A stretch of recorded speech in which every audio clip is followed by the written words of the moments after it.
It's your boy Joe the Menace. We at Barron Studios. You know, whenever Izzy in the mix, you know it's gonna be a hit. Yeah. You know, he's the one that recorded pretty much the whole Maybe Next Time project. So that's what I'm working on right now. Probably dropping this month or maybe next month. And then I'm gonna start working on the videos. Houston with Pedro B and Daisy and bae.Gotti should be dropping this month. And then I don't want to get too much info, but I got a song that I'm working on right now with a special feature. We're going to keep it a secret. Y'all just going to see it and be like, what the fuck? But me and my boy Pedro, man, we been making noise all over the city. They're going to hear about it, you know what I'm saying? Bipolar, sweet and sour like a sour patch. I saw that ass immediately, I had a plate to catch. See it to believe it, man, I almost had a heart attack. They call me Joe, I'm from A-Leaf, I got what you need. One night, now these women tryna marry me. Slow your roll, I'm in the slow lane like that boy T. Me and Pedro's making moves across the country. Man, who the hell is texting me? Always shut it for California, she love them Texas G. Santa flaws, but not the ones that you thinking of. I'm not romantic, I just really wanna hit it once. She's getting ready, I'm with a kid sitting on the couch. Sing on now. Do you want to hear it one time? Everything always plays on rewind. I be trying to move on, but everything reminds me of you. Why you always on my mind? Everything just plays on rewind. I be trying to move on, but everything reminds me of you. Why you always on my mind? Everything just plays on rewind. I be trying to move on, but everything reminds me of you. Yeah, one more. Oh, I messed up, but my pride wouldn't even let me fess up. I saw you crying, that did nothing out my asshole. I apologize, cause I got what I asked for. Playing games, I must admit that I did too. Not on purpose, it's a reflex like 1-2. Taking shots to the head to forget you. May I let my heart breathe, cause it aches for you. And I'm free falling with no passion. Don't mind me and my attitude. I'm in my bed, I see what them pillars do. Can't sleep, my thoughts are clouded, all I dream is you. Let's get it one more time. All right, sorry. So, hey Joe, what were you thinking when you came up with this? Was you just in a mood, or did you write this for somebody? Yeah, I wrote it for somebody. It's a continuation of an EP that I dropped like 2024. I was telling my boy Pedro this the other day. I was working at this job, and I told Izzy that day too, because he told me the same thing. I was like, bro, what the fuck?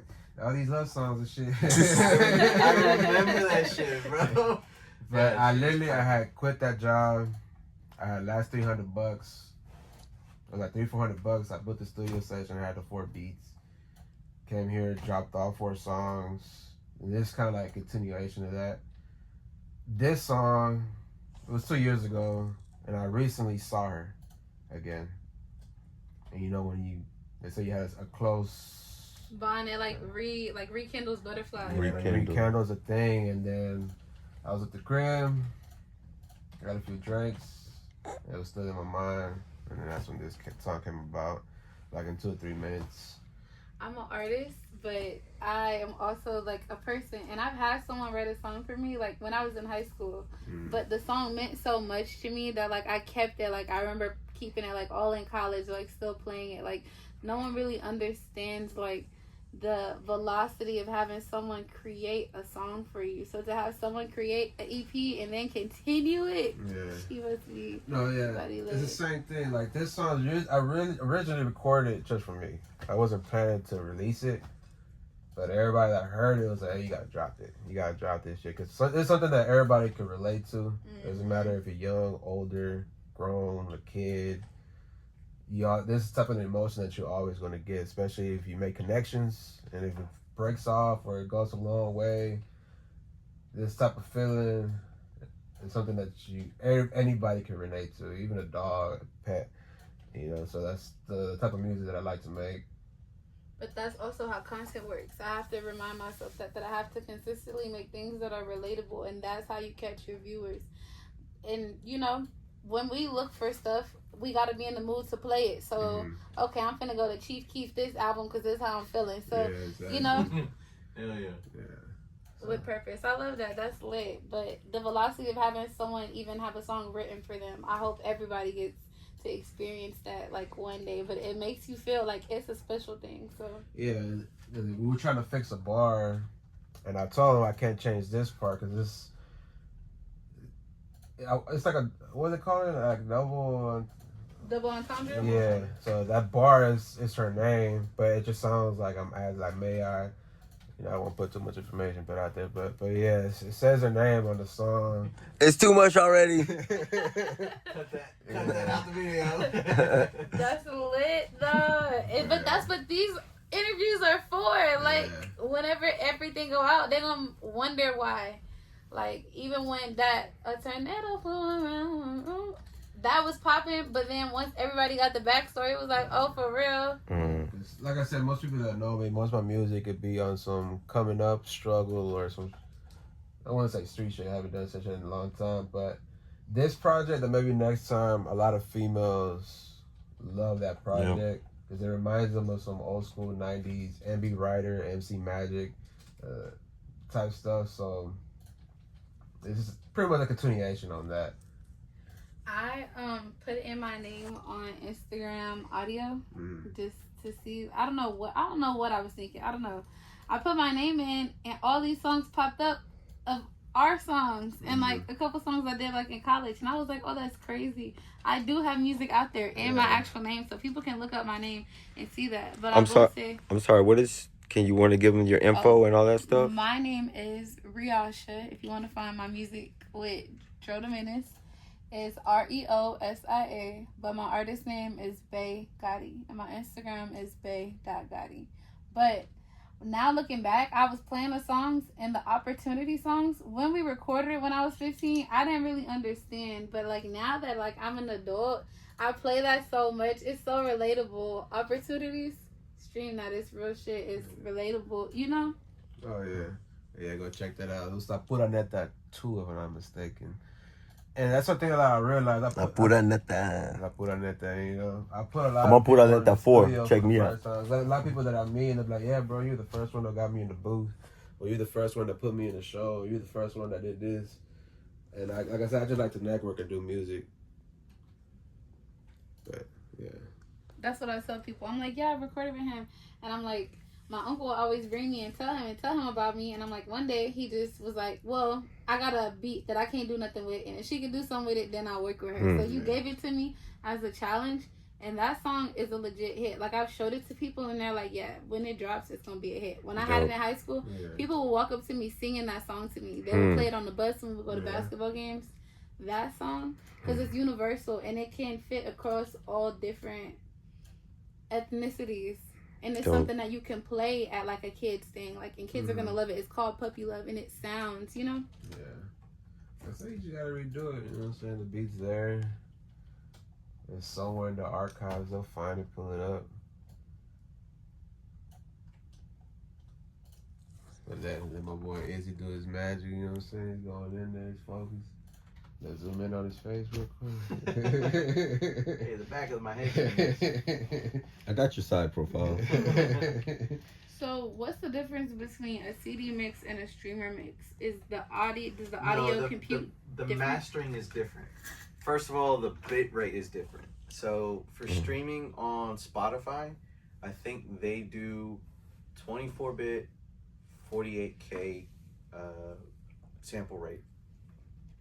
Back for CDs, it was 16-bit and 44.1 because CDs could only hold so much information. It boils down to like just data, basically. So would the data still compute into Spotify? Or is something that like all old when music? we create sessions, we do it at a higher resolution.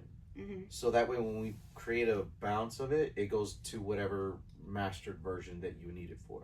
So I'm assuming back in 2016, we were probably doing 24-bit, and then we gave you the file as 16 for CD. But it still exists as 24. So it'll be fine for streaming. Okay. We just have to update it is all. But yeah. Fuck yeah. So how do engineers like keep up with that? Like how do they know that they need to shift? Because maybe that's also what I'm running into, and I have been running into older people who've been recording, but their equipment is super old. So actually, vintage gear is definitely gonna be the wave of getting a custom like vocal chain. So vocal chain is really just like the mic, any EQ compressors or channels that it runs through. Outside of the gear, how do they know that they should be adapting how they're editing people's music? How is that like a universal thing? I mean, we just listen to the trends. Like Spotify has updated, So it's playlists possible all the that time. some engineers aren't aware that they need to be. They might just be stuck in the ways. That too. Yeah. That's what I found a lot of them do. They're stuck in their ways, stuck into the way they do things, and to a sense, they don't feel like they need to change it because they can still upload it. Because when you upload it, Spotify will tell you, or whatever, they'll tell you what to compress it at, or they'll offer to compress it for you. So then when it comes to that streaming situation platform, it's already beautiful, ready to go through phone, through the speaker, through any audio, whatever you're doing. So it's basically that person stuck into the way they want to record or whatever instrument they're using. But like you said, everything has a fad, and people want to use right now vintage and like recording shit like that is hitting hard.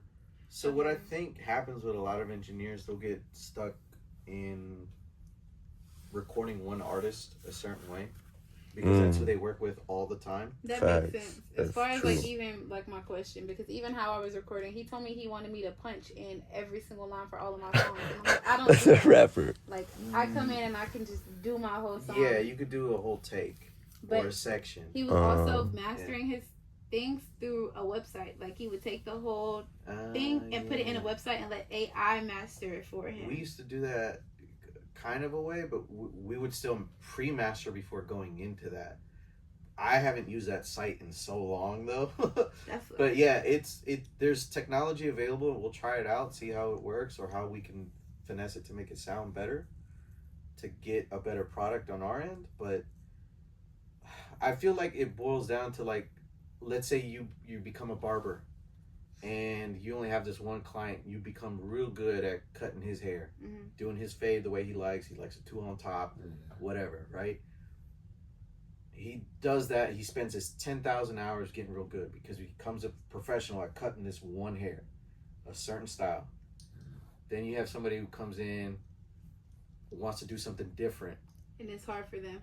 No, I understand what you're saying. I'm just trying to, justify in my head because, like I said, I keep going places where they're messing up my music, and I'm trying to like figure out why. But a lot of people just probably aren't aware of like the new data and like what's changed. So that's what I need to take into account. Also, when I look for a studio, it's kind of where I'm going with this. Is like, who has their stuff up to date? Who knows what they're doing for real? Yeah, I mean, other thing you could do too.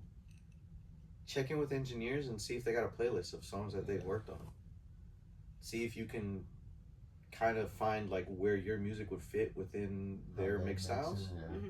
But give them a reference or something like that. That might be enough to, like, I wanted to sound like this or do that. But no, the other engineer that I got, he sends you like the whole playlist of his past mixes and edits and stuff like that. Yeah, that's true because I have seen I know a lot of women who are artists and they sing, and they've told me a lot of people they go with so you have to search someone I guess you could work with, like, especially like Desi. We've been to different places, and when she came here, she's like, yeah, this is where I could feel I can create and be told, or like kind of she felt the vibe and she could do it and be comfortable. And I think that's what you gotta look for, because I've talked to a lot of female artists. They have the same complaint. Because it makes you not even want to finish the session. Like you be. I've had females tell me that they literally get up and walk out. They don't even pay, and because there's a lot of producers and engineers that don't want to sit and talk. They're just the hour started. Okay, and they're trying to get. So with that, like, we try not to get engineers to, like, if we're training up engineers, we try to get them to be like This is a collaboration of a song. Like, let's say you don't even like the song. Like, what are you gonna do to the mix to make you feel proud at the end of the day that you worked on the song? Right. Not a lot of people look at it that way. They just look at it as like, all right, I got to kill this next hour. I'll just record it. But the whole point of it is, you need a song recorded, go holler at my boy Izzy right here. Yeah, man. He gonna get you right. He gonna get you right. You ain't, yeah, I know y'all seen the lighting's changing and everything while we was talking, man. We got the mood set right and everything. We turned into a podcast right now. But we gonna let you get your mixing on, brother. All right, we out. It was good interviewing y'all. Good stuff. Y'all go make sure to check her out. You gotta pay the cost to be the boss. Quality cost. Yep. What she said. Yeah. Prayers up. Bam. How long was